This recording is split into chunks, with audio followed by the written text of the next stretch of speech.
ঘুম থেকে উঠে দেখি চাচি হলো আমার জন্য দুধের পিঠা দিছে, বুঝছেন। সকালবেলা উঠেই দুধের পিঠাটা খাইলাম, মারাত্মক টেস্ট হয়েছে, বুঝছেন। চাচির হাতে রান্না কিন্তু খুব সুন্দর। তো দেখি আব্বু দেখি টমেটো দিয়ে সালাদ রান্না করতেছে, বুঝছেন। ভাত ভাজি রান্না করছে আম্মু, তো ওটা দিয়ে খাওয়ার জন্য আব্বু টমেটো দিয়ে করছিল।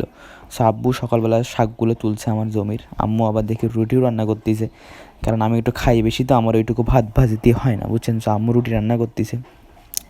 তারপর আমি পড়তে বসবো, দেখি রুমের মধ্যে দেখি আম্মু দেখি কুটকুট কুটকুট করে একটু ফোন টিপতেছে, বুঝছেন। ভাই রে ভাই, সারাদিন আম্মু যে হারে ফোন টেপে আপনারা বিশ্বাস করবেন না। দুপুরে রান্না চলে দেয় হচ্ছে 1টার পরে, বুঝছেন। দেখেন লাউ গাছটা কিন্তু আমার অনেক বড় হয়ে গেছে, এই কয়েকদিনে বেশ অনেক বড় হয়ে গেছে, গ্রোথটা বেশ ভালোই হয়েছে।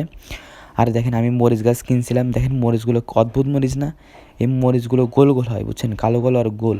আর এই দেখেন এটা হচ্ছে আমার ফুফাতো ভাই লিওন, বাসা হচ্ছে বগুড়ায়, ও আসছে আবার